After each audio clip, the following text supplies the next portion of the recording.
അതിദാരിദ്ര്യമില്ലാതായത് ജനങ്ങൾ LDFന് തുടർഭരണം നൽകിയതിനാലാണെന്ന് മുഖ്യമന്ത്രി പിണറായി വിജയൻ പറഞ്ഞിരുന്നു. പിന്നാലെ കണ്ടത് BJP കേരളയുടെ സോഷ്യൽ മീഡിയ പേജുകളിൽ പ്രത്യക്ഷപ്പെട്ട പോസ്റ്റാണ്.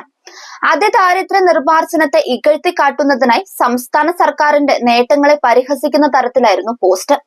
ദാരിദ്ര്യമില്ലാത്ത കേരളത്തിലെ കാഴ്ചയെന്നും വോട്ട് ചോദിച്ച് ഇങ്ങനെ നിൽക്കാനും വേണം തൊലിക്കെട്ടി എന്ന അടിക്കുറിപ്പോടെ സോഷ്യൽ മീഡിയയിൽ പോസ്റ്റ് ചെയ്ത ചിത്രം വ്യാജമാണ് എന്നതാണ് സത്യാവസ്ഥ. 2025 നവംബർ 17-നാണ് ഈ പോസ്റ്റ് BJP കേരളയുടെ ഫേസ്ബുക്ക് പേജിൽ പങ്കുവച്ചിരിക്കുന്നത്. എന്നാൽ 2020 നവംബർ 30-ൽ പോസ്റ്റ് ചെയ്ത ഒരു എക്സ് പോസ്റ്റിലേതാണ് ഈ പടം. അന്ന് തെരഞ്ഞെടുപ്പ് പ്രചരണ വേളയിൽ ഒരു സ്ഥാനാർത്ഥി വോട്ടർമാരെ സന്ദർശിക്കുന്നതിന്റെ പടമാണ് ഇവർ ഇന്നത്തേതെന്ന തരത്തിൽ പ്രചരിപ്പിച്ചത്. ചിത്രം പഴയതും വരാനിരിക്കുന്ന തെരഞ്ഞെടുപ്പുകളുമായി ബന്ധമില്ലാത്തതുമാണ് എന്നത് തെളിവ് സഹിതം പോസ്റ്റിന്റെ കമന്റ് ബോക്സിൽ തന്നെ ആളുകൾ പൊളിച്ചടുക്കി. ഇത്തരത്തിലുള്ള വ്യാജ പ്രചരണങ്ങളുമായി കേരളത്തിന്റെ വികസന നേട്ടങ്ങളെ ഇകഴ്ത്തിക്കാട്ടാനും ജനങ്ങളെ തെറ്റിദ്ധരിപ്പിക്കാനുമാണ് BJP UDF സൈബർ ഹാൻഡിലുകൾ ശ്രമിച്ചുകൊണ്ടിരിക്കുന്നത്.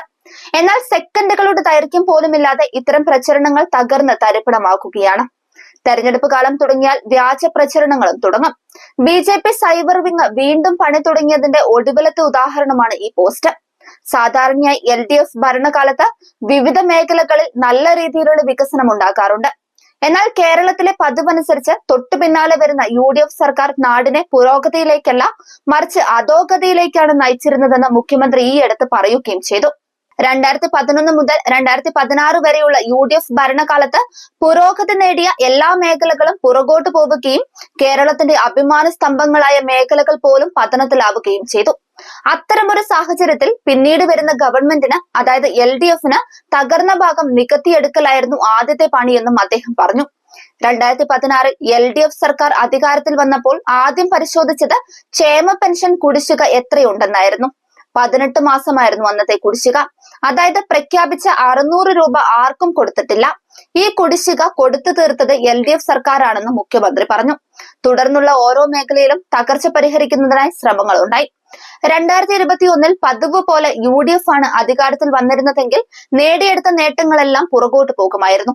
എന്നാൽ ജനങ്ങൾ ഇടത് സർക്കാരിനെ തന്നെ തെരഞ്ഞെടുക്കുകയും കൂട്ടായ പ്രവർത്തനത്തിലൂടെ അതിദാരിദ്ര്യമുക്താവസ്ഥ നേടാനും കഴിഞ്ഞു. ഇത് ലോക മലയാളികൾക്കും ഇടതുപക്ഷ പുരോഗമന ചിന്താഗതിക്കാർക്കും അഭിമാനിക്കാവുന്ന നേട്ടമാണെന്നും അദ്ദേഹം പറഞ്ഞു.